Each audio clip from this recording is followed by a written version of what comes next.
I had to decide what I want to happen to my remains when I'm gone. Have you guys decided what you want to happen to your bodies when you're gone? Yeah? Well, what are we going to do? A tree pod. Well, a tree pod? Yeah, that's nice. I like that you say tree pod because every once in a while you get a girl who's like, I'm going to be a tree. And you have to explain to her like, oh, sweetie, you don't get to be the tree. You're tree food. You're helping the tree. You're sort of like a pageant mom to the tree. Like, go, baby, go. Be what I cannot, right?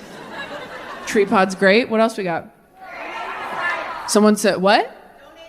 Donating to science. What part of science? What area of science are we thinking? Medical school. Oh, okay. You have a medical school picked out, but not like a specific area of science, not like keep it all above the net. I'm just saying, do we trust a bunch of college kids with our dead bodies? Do we feel like here's a dead mess of holes, you decide what science is? I'm not sure about that. I just leave specific instructions. That's my only thing. Is anyone getting cremated? Yeah? Okay. I hope you have a plan for where you want those ashes spread, because sometimes people go, I don't know. And it's like, you are going to end up somewhere weird if you don't. Your ashes are going to end up in like the cup holder in your driver's side door. You know that weird one where every 6 months you're like, was that an oat milk latte once? Like, that's the best answer I got recently. A guy yelled out, Viking funeral. Yeah, some guy in the crowd just yelled out, Viking funeral. And I was like, okay, I mean, that's cool if you want that, but I hope you have a niece or nephew that you're sending to summer camp that can make that shot, because that's a hard shot to make. The boat gets smaller and smaller the further away it gets, and if they miss, that's not a Viking funeral anymore. That's just a dead guy in a boat. And that is not as festive, is it? That's Stand By Me too. I'd like to be cremated, personally, because I grew up religious. A lot of people grew up sheltered, you know? Round of applause. How many people did not get a sex talk in here? Didn't get one. Round of applause. Oh, yeah, see? All right, now round of applause. Who did get a sex talk growing up? Who did get one?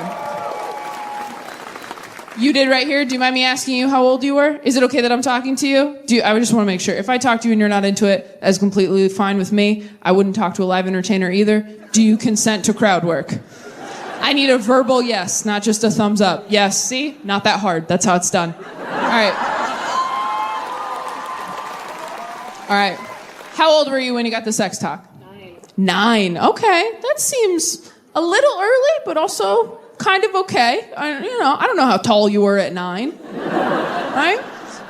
Were you asking questions, or were your parents just like, it's time? My mom took me for a picnic in the garden. Your mom took you for a picnic in the garden? Fuck you so hard. Are you serious? Your mom took you to a picnic in the garden to tell you the horrors of sex. I'm sorry, I'm having an emotional reaction to that. That's the most beautiful thing I've ever heard. This secret garden sex talk.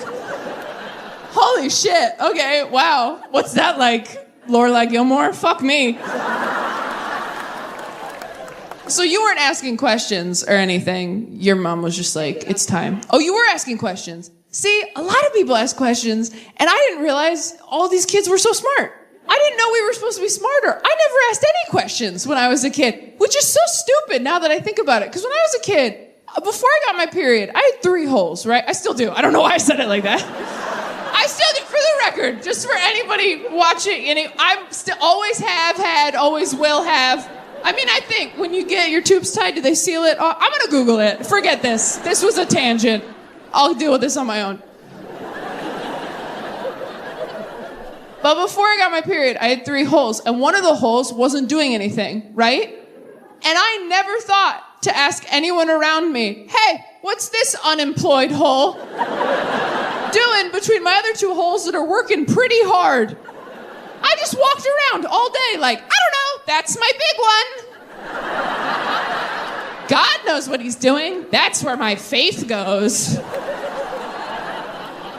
After I saw Music Man, I started calling it my glove compartment, but that is another story. This was my sex talk. So when I was 10, I read what sex was in a book, you know, not planning on it, just kind of like, oh my God, tried to forget.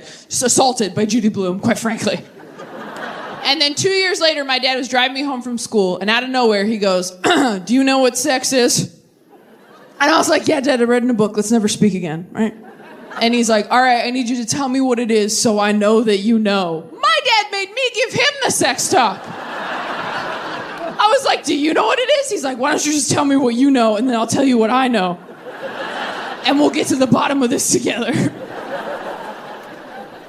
I used to ask my parents for relationship advice every time I went through a bad breakup. Don't do that unless you want to learn too much about your parents. I had a terrible breakup in my early 20s, and I remember I was back home. My stepmom was trying to comfort me. She goes, you know, Taylor, there was a guy in my dad was so religious growing up, he used to insist on praying out loud in restaurants before we ate dinner, which is fine if you're into that, but keep it short. He wouldn't do that. He would do long, drawn-out prayers full of personal details that none of us signed off on at the table, which made puberty pretty rough with your dad in public, just like, thank you, Lord, for this food. Thank you for bringing us here together. Thank you that Taylor's a woman now and is getting the help she needs in math. I'm like, can you not tell this Chipotle that I'm bleeding and can't subtract? I think God knows. It's why I don't feel bad telling jokes about my parents on stage now, because anytime they're like, do you have to air our dirty laundry in front of strangers? I'm like, hometown buffet, 1998. You told everyone within a 5-booth radius that I shat my pants the night before. I can say whatever I want. I'm not religious anymore. I have had some friends find religion as adults recently, which is very upsetting. If you grew up religious and you're not anymore, and your adult friends find religion, it feels like God is your shitty ex-boyfriend who's now getting it together for your friend, and you just have to watch it happen on Facebook. They're like, have you met God? He's amazing. I'm like, yeah, I grew up with God. He's a douchebag, all right? Did he tell you you were broken and you need him? That's his move. That's what he does. He says that to everybody. Don't drink what he gives you. You drink that, next thing you know, you're eating his body, the Holy Spirit's inside you. It's a whole system they have over at that frat house they call church. Who else uses Roman numerals? That joke makes it sound like I resent my religious upbringing, and I do, so I nailed it. But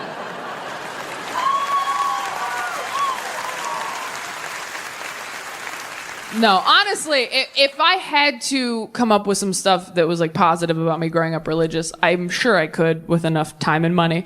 But I do have some issues with it. It gave me some serious trust issues, and it just made me weird growing up in church in ways that I am still discovering. For example, I just found out that I masturbate wrong. I will back up. Okay, so when I was growing up in church, kids had youth group, and at youth group, they were like, don't have sex. And we were like, for sure, for sure. And then they were like, don't even masturbate. And all the girls were like, okay, we didn't even know that we could. And all the boys were like, why? And the way they explained it to us was, our youth pastor told us, he goes, it's not the physical act of masturbating that's the sin, you guys, all right? It's not even the orgasm. In fact, if you have a wet dream, thank God for the freebie and have an awesome day. But what are you thinking about while you're doing that to yourself, guys? That's what the sin is. It's the lust in your heart. It's the impure thoughts in your head. That is what the sin is. So when I got to be an adult and I wanted to masturbate, I was like, well, if I just don't think about anything,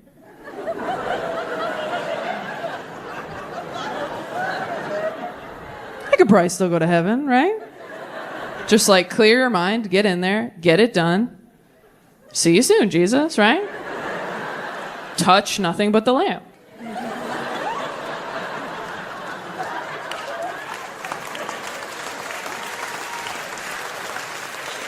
So I've been doing this my entire adult life. All my friends are like, you gotta meditate. I'm like, I think I do. And I do mean my entire adult life, by the way. I did not masturbate till I was a grown woman. I was that afraid of going to hell, all right? Yeah. I had my first orgasm with my college boyfriend. Do you know how embarrassing that is to get your first orgasm from another person? That's like having a realtor show you your own house.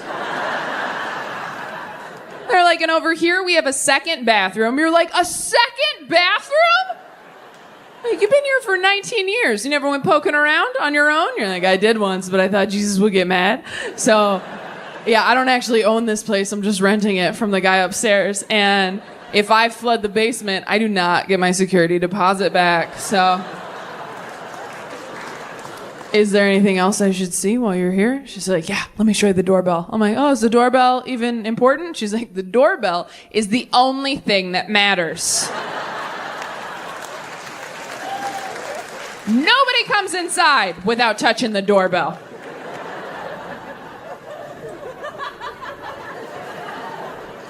Oh, but I did touch it. You didn't use enough pressure. It didn't light up. So thank you for coming to this. You did not have to. AI is getting pretty good. It's getting way too good. I don't trust it. My iPhone started capitalizing the G in God again without asking me. Did that happen to anyone else? Yeah, I don't know which update it was, but all of a sudden my iPhone's like, did you mean King of Kings? The robots are coming and they love the Lord. Are you guys worried about the robots? Are you concerned? Yeah. Have you looked at the people in your life, your friends, your family, and then back at yourself and gone, uh-oh. And I was trying to think of positive things that came out of me growing up in church. And the most positive thing, I can't believe I didn't think of sooner, I started doing stand-up in churches. That's how I started doing this. They called it testimony, but I was getting laughs. And No, I really did. I started doing stand-up when I was 16 years old, and for the first, 4 or 5 years of my career, I was performing in a lot of churches. If you don't know, in America, you can make a living as a church comedian. You can tour churches even bigger than this, 4,000 or 5,000 seats, and make a great living that way. And when I was 21, I had to decide, am I going to go the church comedian route, or am I going to go the secular comedian route?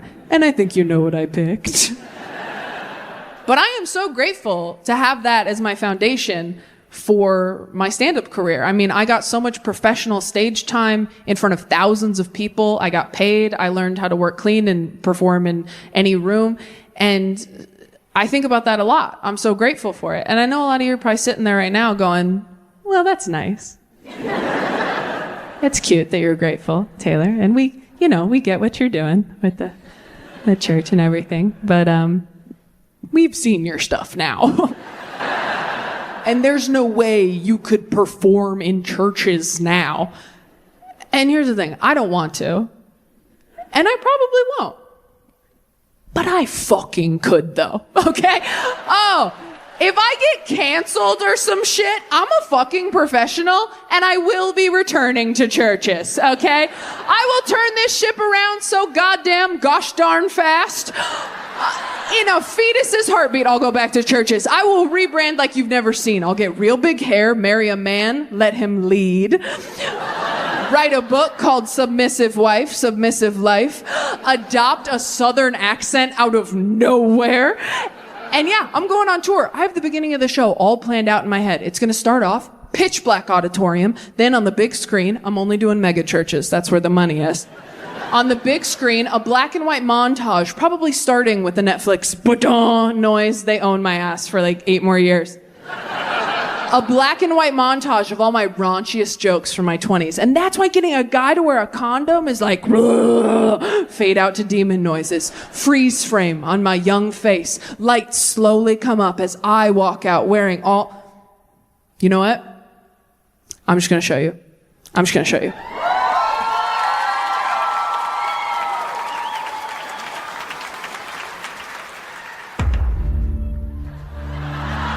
This is how you get pussy! I came so hard. I'll have you know, in bed, I am a wild animal, okay? And that's when I stopped believing in God. Go home and Google porn for women, okay? I lost my virginity late. I lost it when I was financially independent. You guys, I'm literally fucking the patriarchy. Are you wet? Let me feel. Yeah, I grew up with God. He's a douchebag. That joke makes it sound like I resent my religious upbringing. And I do, so I nailed it. Fucking hell! No Christian parents want to watch their daughter talk about depression and dick for an hour. Take that, Jesus. I don't know if any of you have tried to get a 20-something dude from a dating app to wear a condom lately, but it's sort of like trying to convince a 5-year-old to put a jacket on over his Halloween costume. That's when I stopped. And you guys think I haven't tried to masturbate on fucking hell. Whenever it sucks. Jesus.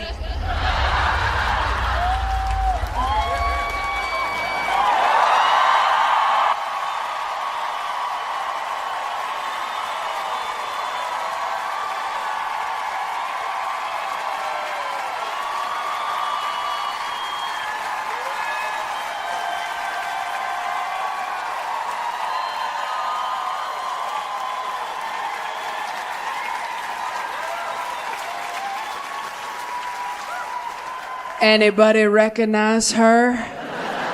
That was me, back when Satan had me in his clutches.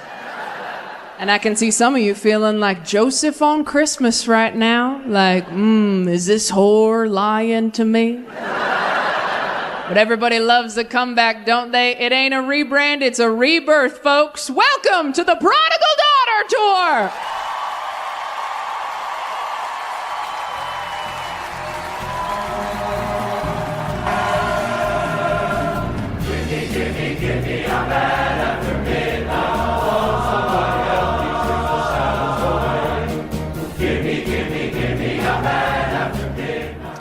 All right, here's some great queer awakenings people sent in. When a parent die young, you tend to think about death a lot more than other people. I certainly do. I tend to jump to the worst possible scenario. I catastrophize constantly, much to the detriment of many of my relationships.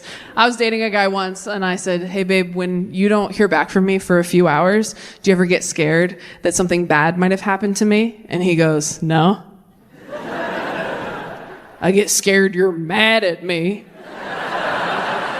Men would rather you be dead than mad at them. Men would rather be in mourning than in trouble. That's the truth. If a guy misses 5 calls from his wife, he's like, oh, I hope this is the paramedic who found her.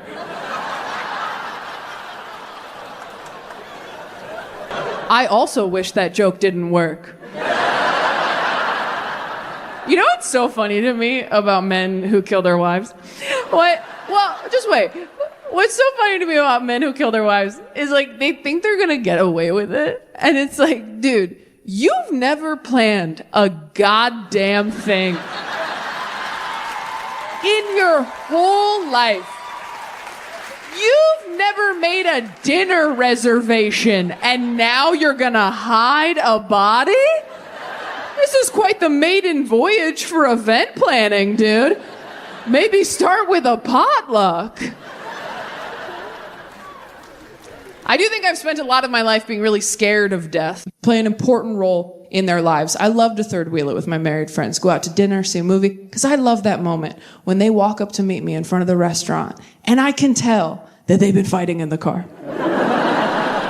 Married people think you hide it so well. You're just like, let's just table it till later. Let's just table it till later and have a nice evening. And then you come in real sweaty like, hey, it's good to see you. Glad we're finally doing this. Did they bring bread? They should have brought bread. The bread should have beat us here. Hey, can we get some bread, please? Can we get something to do with our hands other than attack each other, please? How are you? Tell us about you. Don't make me look at her. Don't make me look at her.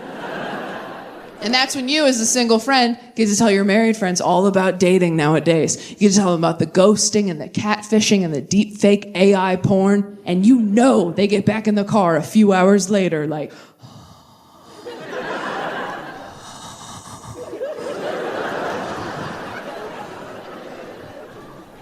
I don't say this enough, but I'm grateful for you. Hang out with your married friends. Go to their barbecue. I'd love to come. What can I bring? Ice, dessert, perspective. You want to know what the best part about being single is, though? The best. Can't sleep. You know, some kids don't have beds, right? Why don't you go lay face down on the cold tile for 10 minutes, see if you're not more grateful after that. And you know what, DC? I tried it and it works. It totally works. I do it on the bathroom floor in hotel rooms. I've had COVID many times, but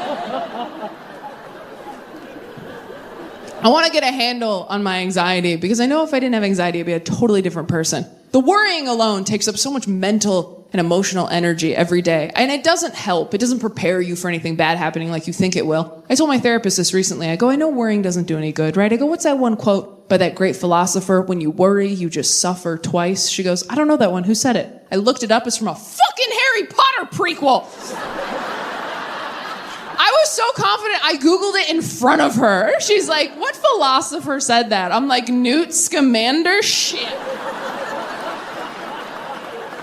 I think it was a fortune cookie. Can we just move on? I don't want to talk about it. I don't want to talk about it anymore. Without anxiety, I'd have a totally different personality because so many decisions I make in life are fear-based, or though so many decisions I don't make are fear-based. I watch the same shows and movies over and over because it calms me down. I know what to expect. It doesn't stress me out. I date the same type of person over and over because I know what to expect. It doesn't stress me out. If you think you have a type, you don't. You have anxiety. See someone. I have 3... It's always awkward getting into a new relationship, though, especially right after you've called off an engagement because you don't feel like you can say any cheesy romantic crap ever again. Even if you feel it, you just feel like you're a jinx. So when the next person's like, I want to be with you forever, you're like, oh, wouldn't that be something? I can't use the F word anymore, but I just need to build my credit back up, but samesies, bro, for sure. New relationships are awkward because you got to tell a whole new person what you like in bed. And the only reason you know what you like in bed is because someone else did it to you first. But you can't say it like that, right? You got to do that cute little tap dance of like, oh, babe, you know what would be so fun? That's never even occurred to me before. You know what your body is inspiring me to do right now? But in your head, you're just like, do it like Craig. Could you just do it how Craig did it every time? Craig didn't do shit right. He did that right, let me tell you. Can we just call him? Can we just call him and ask? It's not a big deal. We're all adults here. Remember when we reset the Wi-Fi router last month? It's just like that, babe. He's just a voice on the phone with the password. That's all he is to me now. No, I did block his number when you asked me to. Of course I did. But when you block a number, your phone kind of just saves it in a different folder. Ooh, some of us are going to fight in the car. Not everybody knew that. You have to be able to talk about what you like in bed, and you have to know what you can and can't say, all right? Like, I've been telling guys for years, I like it a little rougher in bed. I don't say it like that. I say like, oh, I'm damaged, you know? Like, if you're a straight guy, don't say that. If a straight dude's like, I'm damaged, fucking run! That guy wants your toes in a baggie, so... Sometimes you think you like something and you don't. I thought I liked dirty talk. Turns out I just like dirty phrases we agreed upon earlier. You ever tell someone you like dirty talk and then they hit you with something in bed and you're like, nah, that was not approved by corporate. No. I was having sex with a guy once. I was on top and he just went, look at you!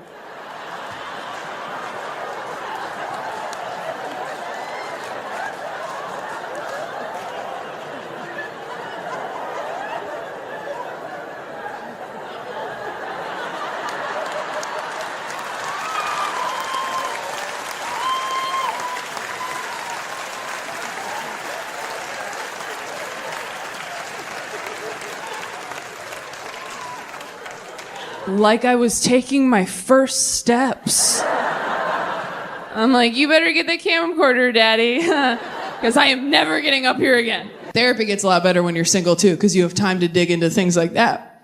When you're in a relationship, you waste half of every therapy session going over all the shit your partner won't go to therapy for. When you're single, that's an hour of you every week. It's almost too much time. You really got to start doing your homework on your days off. After my last breakup, I was coming into therapy hot every week with ideas like, hey, you know what I realized this week? The elementary school I went to growing up, across the street from a cemetery.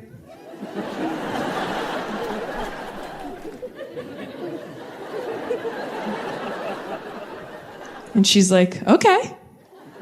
And I'm like, I don't know, but that really seems like something, doesn't it? I bring the ingredients, you bake the cake. I'm not a doctor. I went down deep inside me, found something scary, brought it back up to you. I was so brave. Where's my treat?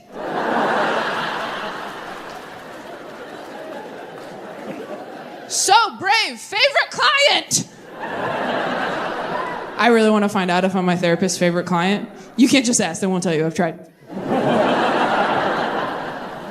The only way I can think to figure this out is to get in touch with another one of her clients. And then me and that client plan to call her over the weekend, separately, at the exact same time. Suicidal. And then we just see whose call she takes. We both want to end it. Who you want to keep here, Dr. S? And then whoever wins that face-off, we go to the next set of clients. And we just kind of do brackets, you know? Sort of like a March Sadness situation.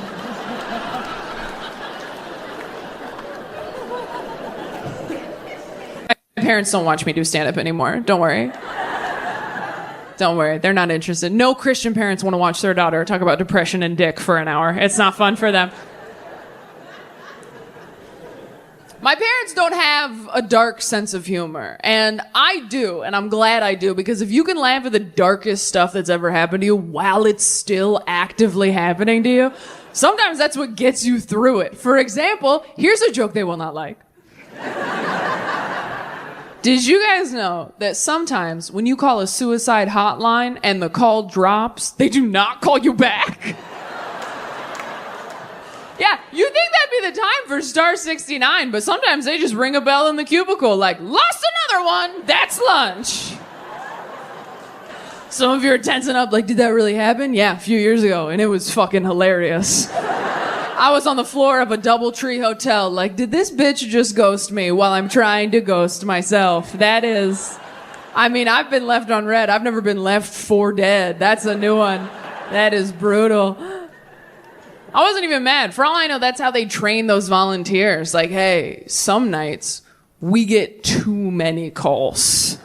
Fridays are big for us. In those situations, you're just gonna have to use your best judgment, all right? Like, I usually wait for like a privileged white girl name, like a Chelsea, a Kelsey, a Taylor. Those are the salmon I throw back and hope they swim upstream on their own. Even if I was mad, what am I gonna do? Hop on Yelp? Like, 1 star, totally killed myself. You're gonna wish I killed myself after this reveal. I did that joke in Texas a few weeks ago, and there was a girl, white, my age, in the crowd who goes, and the wait times are ridiculous.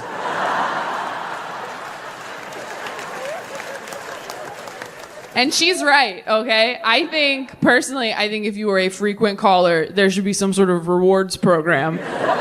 You know, like when you show loyalty to an airline. Like, you should be able to do that with suicide hotlines where you call in and they're like, please enter your rewards number. Boop, boop, boop, boop.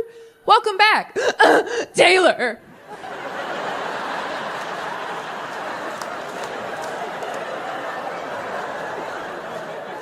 Thank you for your diamond medallion status. You are now 3rd in line. Would you like to use an upgrade and kick someone else out?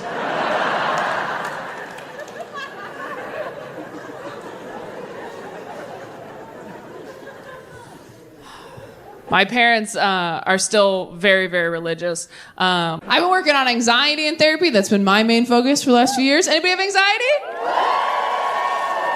Does anybody struggle with panic attacks? Has anyone ever gone to the emergency room for anxiety or panic attacks? Oh, a few of us. Look at that. What do we think was happening? Heart attack? Yeah. And then you get there and they're like, oh, it's actually your mind that's attacking you. Yeah. I'll make you feel better. I went to the emergency room once because I fell asleep in AirPods, woke up, couldn't find one, thought I swallowed it.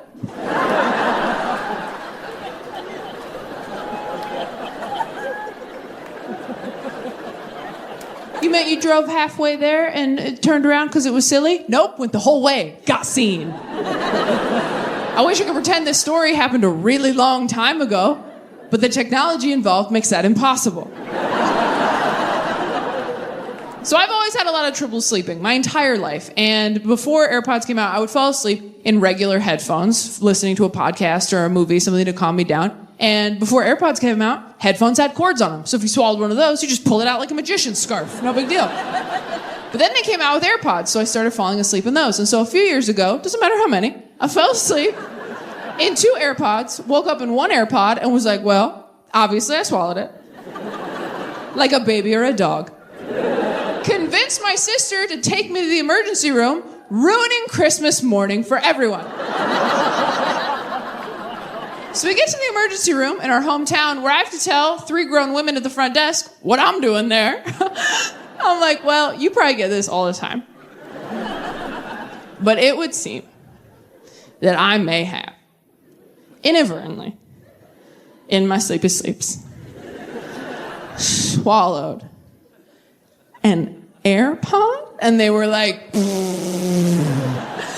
an AirPod, sweetie, those are pretty big, right? Those are big. You really think you could have swallowed an air? I said, how about we don't have a team discussion about what I can and can't swallow, okay? And they're like, wow, someone was ugly in middle school. We'll take you back. So they take me back.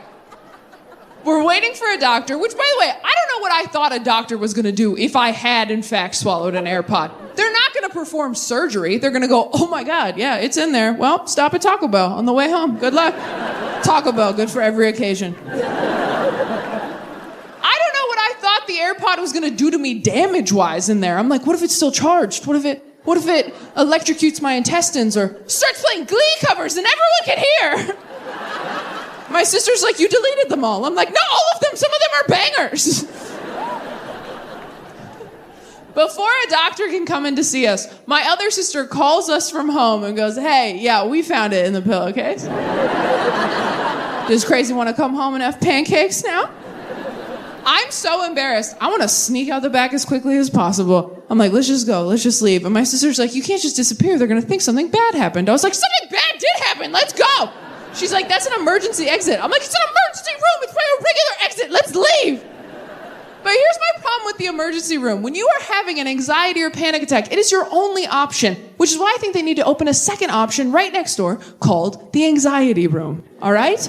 So you have the ER and the AR. And the ER is where you go when you've been shot, stabbed, you are actively bleeding. That's where you go. You fill out all that complicated paperwork because that seems like the time to do it. And then the AR is where you go when you're like, I don't know where the bad is, but it's in me somewhere. It's either cancer or the devil, but I have to get it out. And that is just one fill-in-the-blank form that says, I know that it is probably fine, but...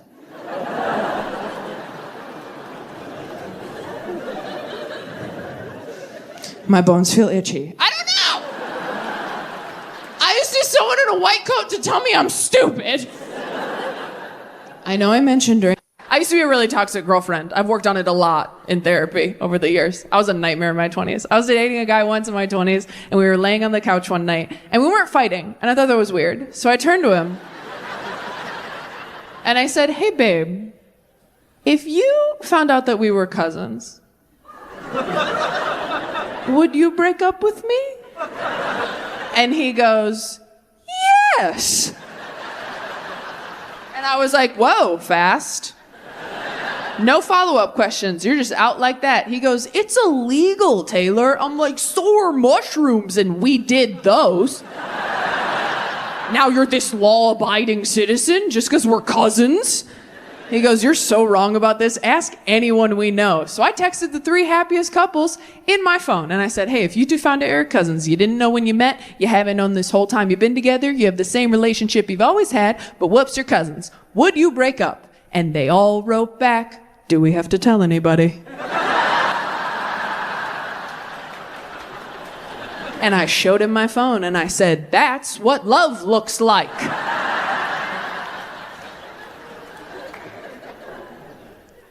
Quick poll.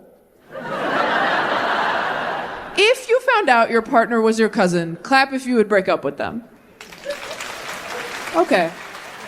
That's a lot of people. No, don't discuss. Fight in the car. Fight in the car. Okay, now, if you found out your partner was a robot, clap if you would break up with them. Oh, interesting. Bit of a drop-off over here. Some of us clap for cousin and not for robot. Okay, so we're going to abandon our family but we'll keep fucking the toaster. Okay. Oh, that makes sense. 6. Okay, like 6:30. Do you have time to feel abandoned and worthless? Okay. 6:30 in the parking lot. It's a date. I love you so much. You're doing a great job at work. Bye. That's never happened to me once. Every feeling I have demands to be felt immediately. Every feeling I have demands its own parade. Every feeling I have just turns into that scene from Aladdin where he's pretending to be a prince. It's like, OMG, Taylor's hungry. This could get dicey. Needs a sandwich. Now she's a bitch. Take it from me. But I'm glad I've had this year to work on this stuff because I needed it. I thought I was on an antidepressant. It turns out I'm not. It turns out I'm actually on a mood stabilizer that they use as an antidepressant. Fun fact about prescription drugs. Everything they prescribe, they actually use for like 4 different things. So you don't really know what your deal is until you find a combo that works and then Google all your pills by yourself. So after years of trial and error, I finally found a combination of things that worked for me. And 6 months ago, I decided to Google it, because what the hell? And it turns out that everything I'm taking is primarily used for bipolar disorder. So I went back to my psychiatrist and I was like, hey, do we think? And she was like, oh, yeah.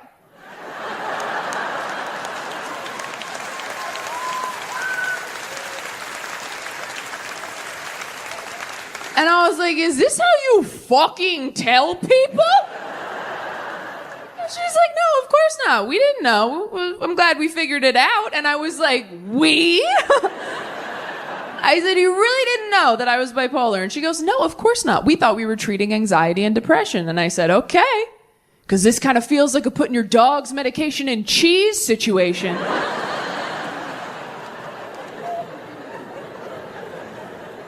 And I was like, I don't know how I feel about this diagnosis. And she goes, well, if it makes you feel better, you don't have to say I am bipolar. You can say I have bipolar, which feels a lot like someone going, I said you were being a bitch.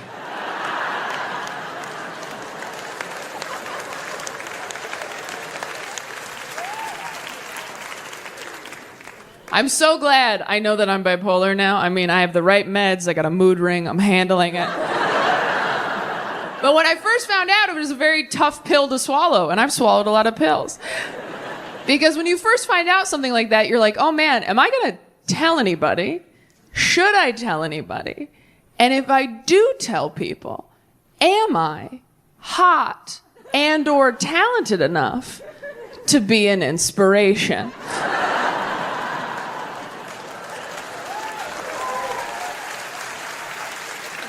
Like, if I have a thing and someone else has that thing and they find out I have it too, are they gonna feel good or bad with that information? Because when I got diagnosed, they started listing names. They were like, you know who else is bipolar? Selena Gomez. And I was like, that does make me feel better. She is very pretty. Okay, I'll be bipolar.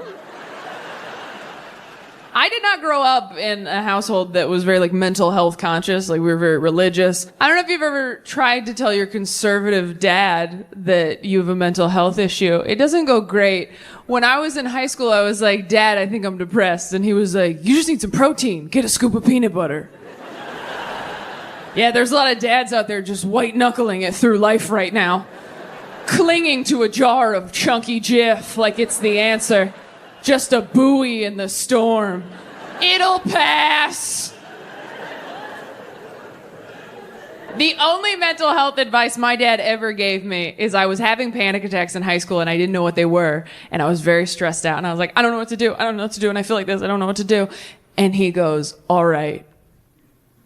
All I can tell you is that when you feel like this, get as far away from the people you care about as possible until you feel different. Which is advice you give a werewolf. Like, just run into the woods so you're not a monster anymore. Don't let them see you change. They won't accept you for what you truly are. And I had friends who scared me too when I was trying to get on medication. They were like, ugh, I tried antidepressants. I didn't like how I felt on them. I didn't feel like myself. And now that I'm on them, I'm like, yeah, me neither. It's the best. Okay? And I do feel like myself. I just feel like now someone's sitting on me going, shh. Stop talking. You will ruin everything. We are trying to help you. You'd be married right now if you just shut the hell up. Remember that? Yeah, us too. We are trying to help you. Go to sleep. Choose a different adventure.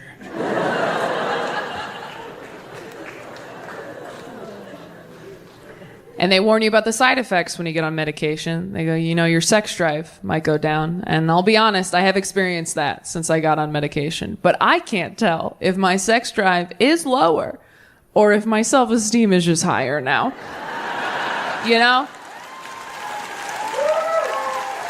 It's like, am I not in the mood or do I just not need the validation? Which is it? Because depression will bring you to your knees and you're like, well, I'm down here. Might as well make someone feel good. I do not want to waste a trip. If you're not laughing, congrats on your serotonin. And if you're like, what's serotonin? Don't worry, you have enough.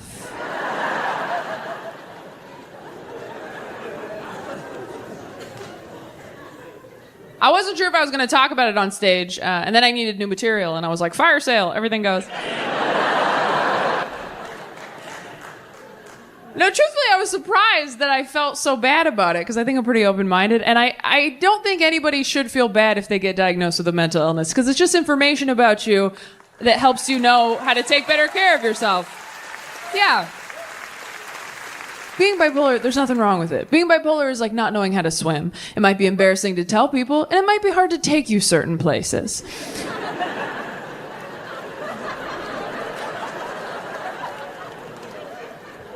But they have arm floaties. And if you just take your arm floaties, you can go wherever the hell you want. And I know some of you are like, but Taylor, what if people judge me for taking arm floaties? Well, those people don't care if you live or die. So maybe who cares? Maybe fuck those people a little. I don't know.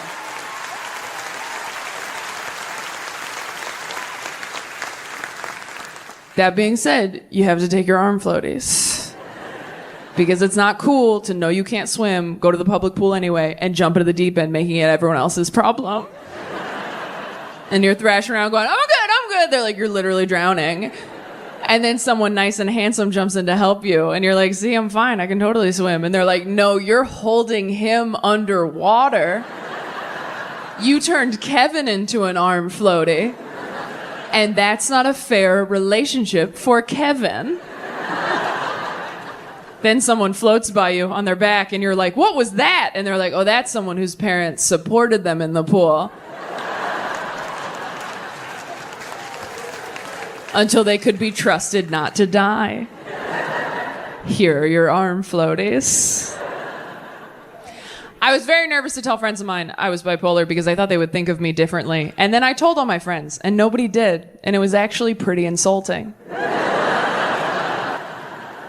Because I've had friends tell me they were bipolar, and I was like, what? You? You're kidding. And then I told my friends, and they were like, that checks out. That connects a lot of dots for us. I told Dustin, one of my best friends in the whole world, and he goes, yeah, your mental illness was kind of like your middle name. I didn't know what it was, but I knew that you had one. I do like having sex with men sometimes. I will say, does anyone like sucking dick for real?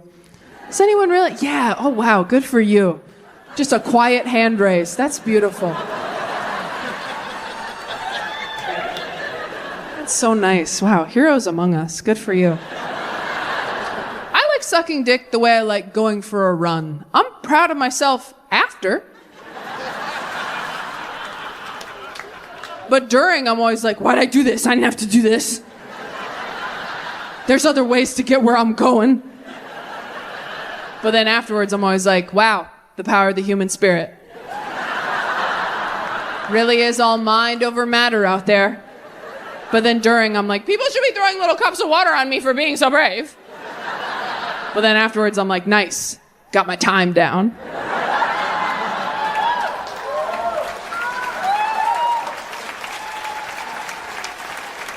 We're trying to get faster, not better. I remember I was so scared to start going down on women. And then I went down on a girl for the first time and I was like, oh my God, that was so much better. I was so mad at my whole life. I was like, you're telling me this whole time I could have been licking ice creams and instead I've been swallowing swords? Could have been living like a child on the boardwalk. Instead I've been living like a carny with something to prove. Not that I'm like killing it at queer dating. I with the guy she's dating. I was like, really? She goes, yeah, would you ever have a threesome? I was like, oh my God, no. I didn't want to hang out with two other people. I've never been in the middle seat on a flight fighting for an armrest, like, wish we were all naked. That would be cool.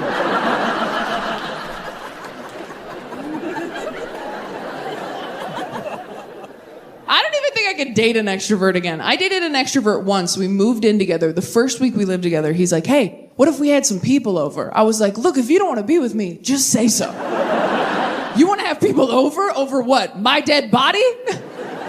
If you're an extrovert and you're in love with an introvert, you gotta understand, asking us to invite people over is like asking us to do anal. Watch our face change. Like, I'm sorry, is it your birthday? Seems like a big ask for a random Tuesday. I live alone now. It's incredible. I fall asleep in the middle of the bed like a boy king, just like, good night, Joffrey. It's fantastic. I eat all the food I buy. Every grocery I buy, it goes mere, it goes bad. That's power, DC. Yeah. If I clog the toilet at home, I don't have to deal with it right away. That's freedom, DC. When I lived with a man I was attracted to, I was always like, no, please, toilet, don't tell him I'm a human woman. I beg of you. Take my dark secrets to your watery grave. Remember our bargain. Now I'm like, you loser, toilet. That's what lids are for. You want to see the sky. Do your job.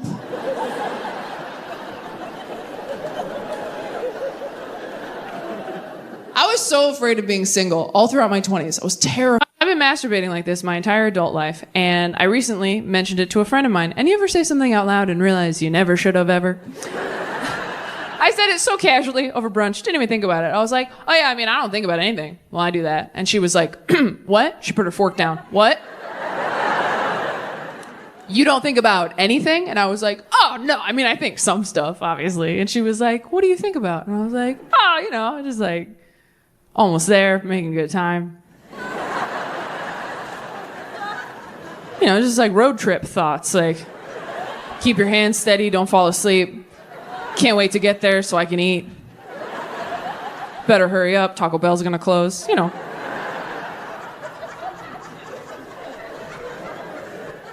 And she was like, that is so weird, Taylor. Why don't you just watch porn like a normal person? And I was like, ugh, I don't like porn. Every time I try to watch porn, I'm just like, you gotta shave there too? I'm tired and I'm cold. And I'm not against porn, okay? I'm not one of these people that's like, if you watch porn, it'll ruin your relationship. I don't feel that way, all right? I dated a guy once who was really into massage porn, where the masseuse would like fuck their client at the end, which means sometimes when we had sex, I got a massage.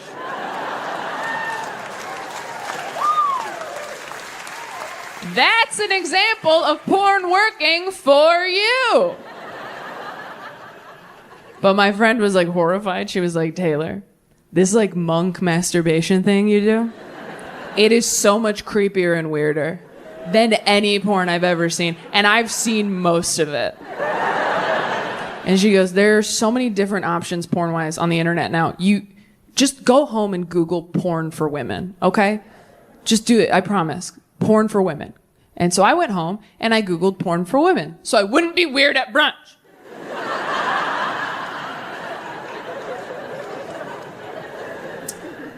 And a lot of surprising things came up when I Googled it. First thing that came up when I Googled porn for women was a link to Disney Plus, where all the Avengers movies are. Now, for me personally, they jump around too much. There's too many storylines. You're almost there with Loki, and now we're on Captain America. It's like, I have to start over. That's a different speed, a different pressure, and now there's a raccoon? No. The second thing that came up when I Googled porn for women was a website where real-life couples are uploading amateur sex tapes. Yeah, real-life couples are like, hey, we're so happy and in love. We thought that we would film ourselves making love and then put it online for you, a lonely person. Is it working? Are you wet? And you're like, not in the right place. No. But congratulations, what you have seems really special. But the last thing that came up when I Googled porn for women, I did not know existed. It's something called audio porn. It's exactly what it sounds like. There's no visual aspect. It's all audio. It's not really a porn star. It's more like a porn voice actor talking you through a sexy situation. It's like a podcast, except don't listen while you're driving. And because it's for women, that just means there's a story, right? Anyone can watch. They don't check. They don't just hop on the mic like, now it's out, bitch! Like they ease you into it. And so the one I found is 20 minutes long. I will send it to you if you DM me. And the first 12 minutes, the story is just a man calming you down after you've been in a car wreck.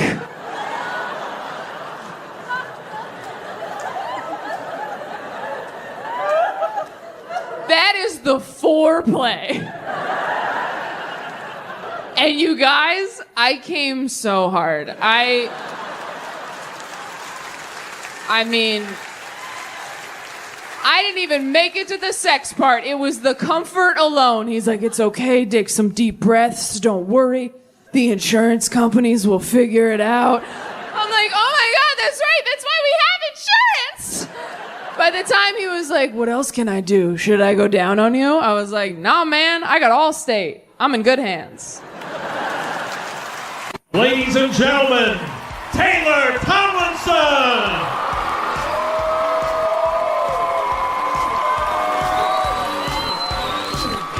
The boys wanna be her. Boys wanna be her. Girls wanna be her. Boys wanna be her. Girls wanna be her. DC, how we doing?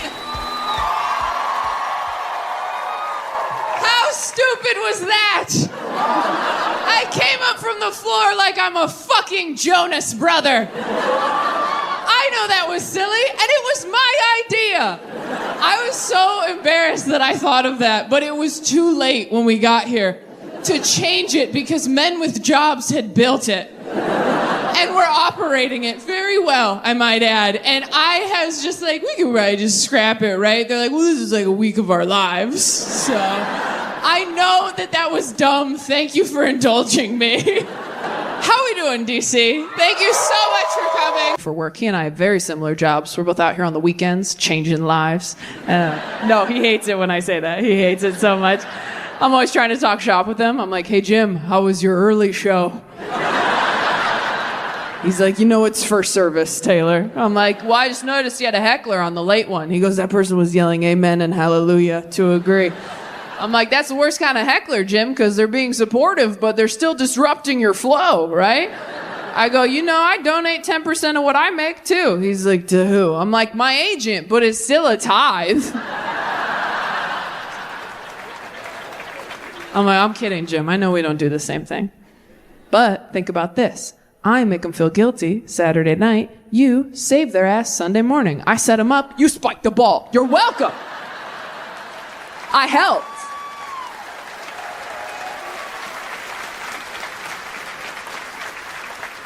But my Uncle Jim's like a great pastor. He's like very progressive. He gives really interesting sermons. We didn't have a cool pastor like my Uncle Jim growing up. I was queer in the last couple of years. And, thank you. Thank you.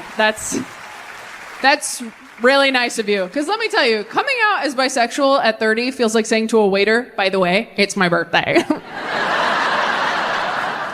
They're like, cool, sing to yourself. You're a grown woman, so...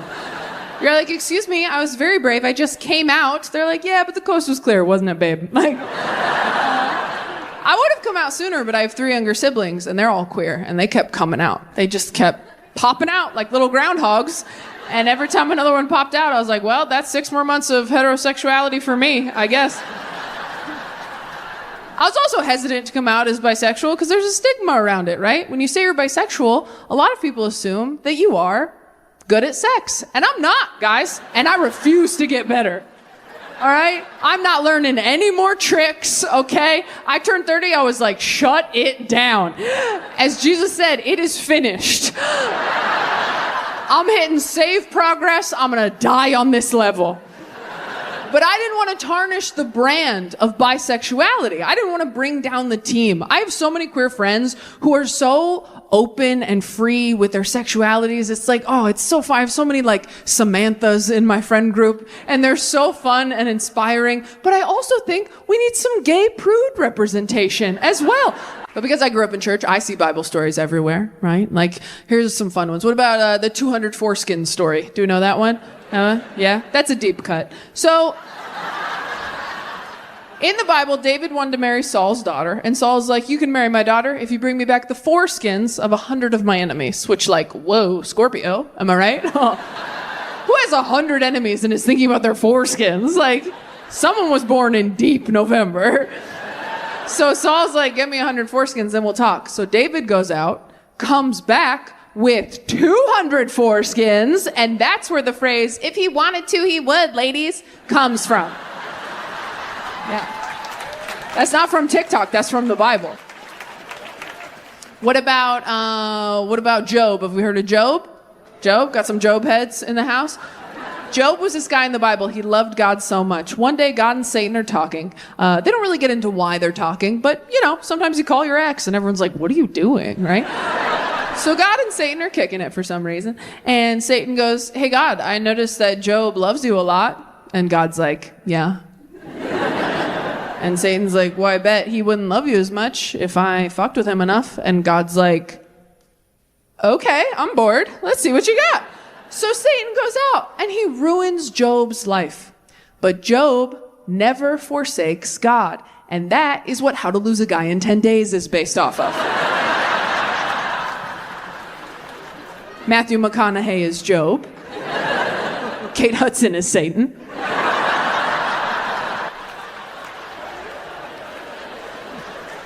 I so appreciate you guys being here. It has been a rough couple years. I got bangs at one point. Shit got dark. I didn't even want bangs. I just needed people to check on me. And it works, by the way. You post a selfie in bangs, everybody's like, fire emoji, you go, girl. Then they text you like, you okay? Here's what I did. I got bangs.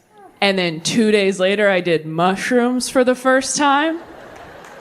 And as soon as I did those mushrooms, I was like, I should have done these first. Probably wouldn't have gotten these bangs if I forgave myself, huh? But you know what? Having bangs feels exactly like being on mushrooms. The whole time you're just looking at your friends like, do I look weird? You guys would tell me if I looked weird, right? Is it bad different? Is it not good? You know what? I changed my mind. I don't want to do it. It's too late. It's already happening. Okay, no, I can be this person. I'm not sure if I want kids now. I go back and forth on whether or not I want kids so often that sometimes I just want to get my tubes tied because that feels like the reproductive equivalent of pouring water on brownies in the trash.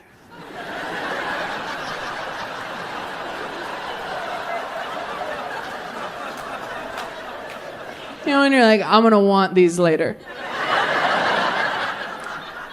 But I'm thinking straight now. So I'm gonna remove the option.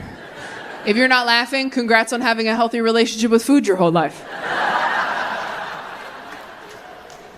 Do we have any moms in here that wouldn't mind? Oh, good. You're like, yes, I am. I love that. That wouldn't mind me asking them personal questions about childbirth. Love it. Your hand's still up. Love that. Moms are so cool. They're always like, yeah, sure, I'm an open book. Literally. They cracked my spine on the way out. So I would love to share. Okay, how many kids do you have? Two? Nice. How old are they? 16 and 18? Oh, thank God. They're like full people. When people have babies, I freeze up. I'm like, oh, is it water? Has it opened its eyes or has it dried out? They come out pretty slick, right? Yeah. Got a grip on it.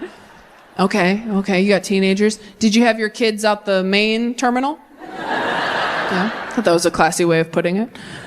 Okay, so I've talked to a lot of women on this tour who have told me, because I'm very scared of childbirth, which makes sense. I grew up in church where not even abstinence could protect you fully, right? They told you the story of Mary. They're like, yeah, no, keep your knees closed. Hope God doesn't pick you. Like, it adds a whole other layer of fear to childbirth. Childbirth is already terrifying. What if it's breech? What if it's sick? What if it's God? So I'm very scared of childbirth, and I've talked to a lot of moms on this tour who have told me that when you're pushing, a lot of times your body's like, we know what you're looking for. Coming right up. Ding, ding, ding. And at some point during the process, in addition to a baby, you may also push out. Did you poop? Yeah. Thank you for being honest. Thank you so much. Here's what I've learned asking that question for the last couple years. There's only 2 correct answers to did you poop during childbirth. Yes, I did, and I do not recall. Yes, I did, or none of my business. Because some moms talk about childbirth like it's a music festival they went to once. They're like, I was on a lot of drugs. I think your dad was there. I don't know. All I remember is I kept yelling, play my song, bitch. And they made me leave before I was ready.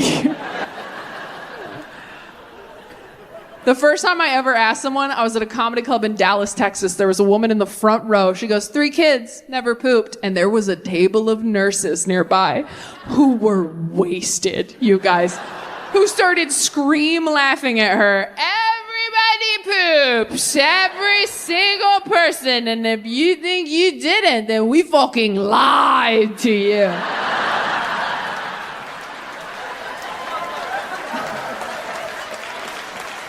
And I had to watch this whole woman's world change. It was like the Truman Show. I felt so bad. I was trying to save the vibe in there. I was like, hey, babe, don't feel bad. Even if I, airlift mine out, I'm going to poop on that table just to show him who's boss, right?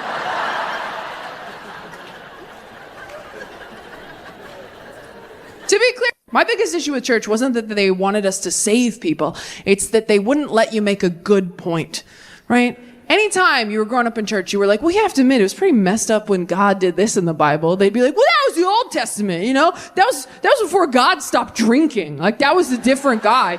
Yeah, he's kind of a fuckboy back there, and then he had a kid, and he's like, I'm different now, He's like, I was in a fraternity. Of course I was drowning people. Like, people change.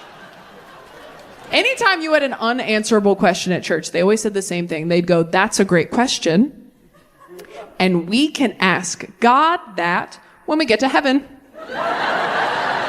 Which, if you were God, how pissed would you be that they were sending people up to heaven like that with a bunch of questions for you? You're God. You made everything and everyone. You probably just want to do the ta-da heaven part. And now every time someone dies, you have to do a press conference? Every time someone dies, you're like, hey, welcome to heaven. They're like, okay, but first, God, when a kid dies, right, and they didn't say the prayer and they didn't get saved, that's an automatic heaven, right, God? You wouldn't send a kid to hell, right, God? Right, God? Right, God? Right, God? And God's like, fucking...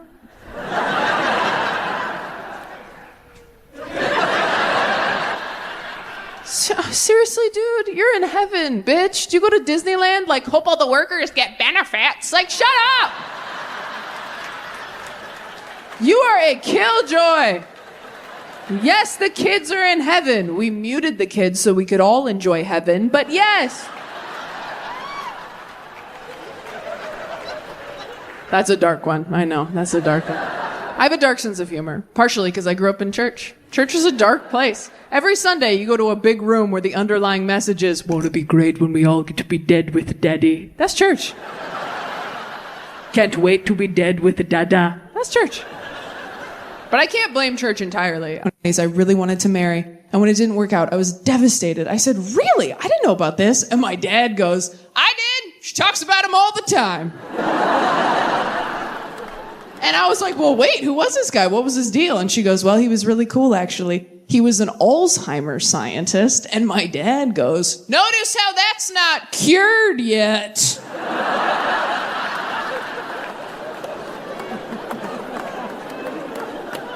And she's like, wow, honey, well, I hope we never get Alzheimer's. He's like, I hope we do, so we can all forget about this guy.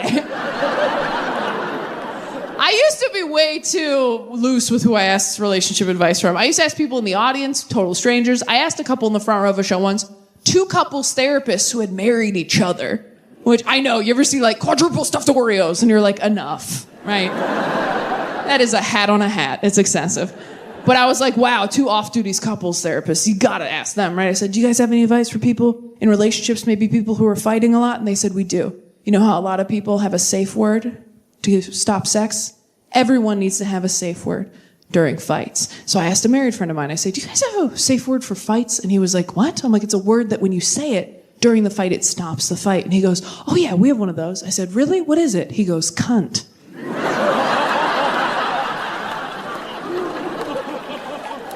But I have to say it doesn't really work if she said it. I was like, Jesus, I was looking for like pineapple, dude, but... I used to ask people for relationship advice after breakups because I thought that was me working on myself, but it really wasn't. It was just me trying to figure out how to get into another relationship as quickly as possible so I wouldn't have to work on myself. The reason people don't want to be single for long periods of time is that once you're single for a little bit, you start to notice, ooh, some of the issues in my relationships are still here. And it's just me now. There's only one set of footprints in the sand. And no one's carrying my ass, right? Like, I've realized in the last year, I still have a lot to work on. I've realized I'm very petty in relationships. I realize that because I don't wear perfume when I'm single. Don't even think about it. I wear perfume when I'm in a relationship, though, because I know that if we break up and you smell that smell later, you'll get sad. And that makes me happy. I don't wear perfume to smell good. I wear it to haunt you later. I was on a first date with a guy. I realized we both had 3 younger siblings. I said, oh my God, let's text our sibling group chats right now. Ask them what our biggest flaw is. I'm so fun on a first date. I can't believe I'm alone. He texts his brothers, hey guys, what's my biggest flaw? And they write back, works too hard, cares too much. One of them wrote back dyslexic, which I thought was pretty funny. He couldn't read it, but I could. I text my siblings, hey guys, what's my biggest flaw? And my brother writes back immediately, probably that you expect everyone to hurt you, so you just leave before they can. I was like, dude, I'm on a date right now. He's like, oh, sorry, it works too hard. I thought this was a secure line. I'm a very emotional person. I'm a very emotional partner. I think I'm run by my emotions. Did you guys know that some people feel their feelings privately? Have you guys heard about this compartmentalizing bullshit? Some people apparently have these polite little feelings that shuffle up to them during the day, tug on their sleeve, like, hello, excuse me, I need to be felt at some point whenever you get a chance. And you're like, oh my God, well, I'm at work right now. And you're like, oh my God, you're at work? I'm so sorry. Do you have time later? Well, I get off. We always get the cast of Pirates of the Caribbean. We always get Shigo from Kim Possible. We always get Robin Hood the Fox version. And then people always ask what my queer awakening was. And my queer awakening, I figured out because I was watching home movies of me as a little kid. And I found this video of me talking to my mom when I was like 3 or 4. And do you guys remember the girl deer from Bambi, Pauline? Okay, so apparently Pauline was my queer awakening, and we do have the footage. Why's he best? Because he's just the best. Well, what about Pauline? Isn't she the best too? Yeah, she's very pretty. She makes me like a hot dog in a pan. She makes you like a hot dog in a pan? My goodness, what does that mean? I don't know.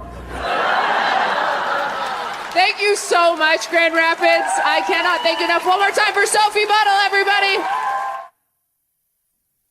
I like that you can inconvenience your family after you're gone. That's fun for me. Because who's going to say no to taking your ashes home, first off? Like, oh, I couldn't possibly. There's no room at my house. We're full up on haunted cups. Like, nice try. Take me home. I'm so small, right?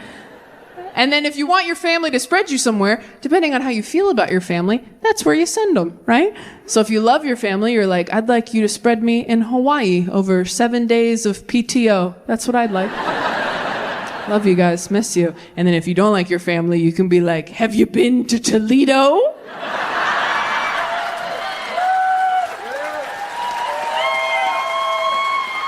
In January. Actually, no. I want you to do it right between Christmas and New Year's. My mom was cremated, and after my mom died, my dad got remarried. And when my dad got remarried, he gave my mom's ashes to my grandma because return to sender, I guess. You're right. I am so sorry. Return to manufacturer. That's what it is. And his reasoning was, he was like, look, I'm getting remarried and I can't take these into another woman's home. And as his daughter, I was like, yes, you can. But as an adult woman now, I'm like, oh, no, you can't.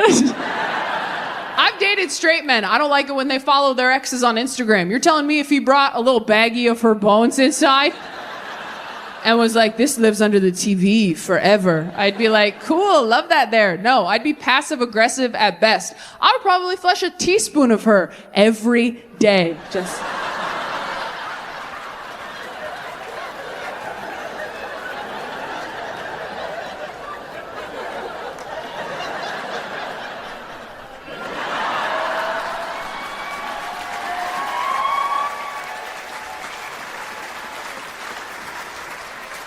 Until one day he picked it up and was like, the urn feels lighter. I'm like, maybe she lost weight. Not you body shaming the urn, babe. You know what's funny about that joke? I don't even really feel that way anymore. I think a younger version of me felt that way. When you're single in your 30s, you don't care about so much. You kind of just want someone who's not going to bug you. That's really, in my 20s, I was so insecure, so toxic. I was like, I need to be someone's first and only true love, their one and only wife. I need to be with someone who does not watch pornography. And now I'm like, you can jerk off to your dead wife if you want. I don't care. You want to put her bones under the TV? Is the TV playing my show? Then that's great. You put as many bitches up there as you want. We'll watch Love is Blind as a family.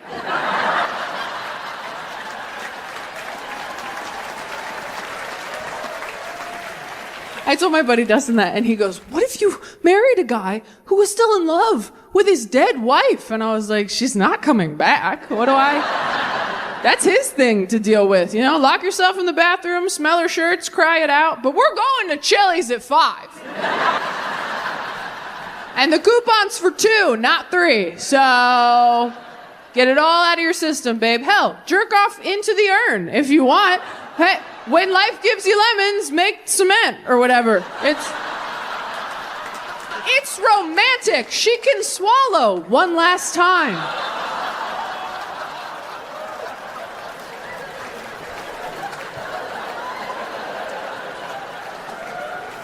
Shame on you for laughing at that. I do think my fear of... I really appreciate you guys coming to this new hour of material because I know it's a lot of God stuff and a lot of gay stuff, and my agents are nervous. I think my whole team was a little nervous when I said I was going to do a tour called Save Me and talk about religion. I got a call from my publicist one day like, hey, I heard you're going to call the special prodigal daughter and you want to call the tour Save Me. I think that's great. Just making sure you're not taking any promo photos like hanging upside down from a cross, right? Anyway, so we got rid of those photos. But no, I did not do that. I did not do that. That was never the intention. I understand why they thought it was going to be an hour just bashing Christianity. Because if you watch all of my other specials, I usually take a few minutes to take a few shots at Christianity. And that's because I was working through a lot of stuff from my childhood. And also, I was really jealous that Christianity had worked for other people and not me. As a mentally ill person, it is devastating when someone just goes, yeah, I used to be sad too, and then I accepted Jesus into my heart, and now I'm all better. And you're like, oh, is that all you did? That's all you did? Oh, just said a little poem in the dark, and now you're worthy of love? That's great. I love that for you. It's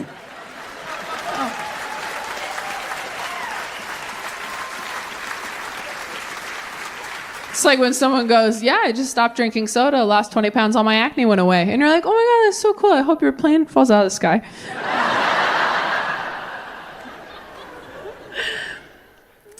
The problem that I have with religion is it can be interpreted so many different ways, right? Like you can say to a room full of people, Jesus loves you no matter what. And a lot of those people will hear, Jesus loves me.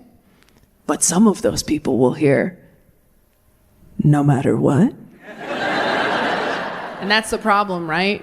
Religion can be used as either a weapon or a tool. And to be clear, if you are using religion as a weapon to control, manipulate, scare people, to make yourself feel superior to everyone else, fuck you. That's not what it's for. You are not using that correctly. You're using a vibrator as a back massager, and we're all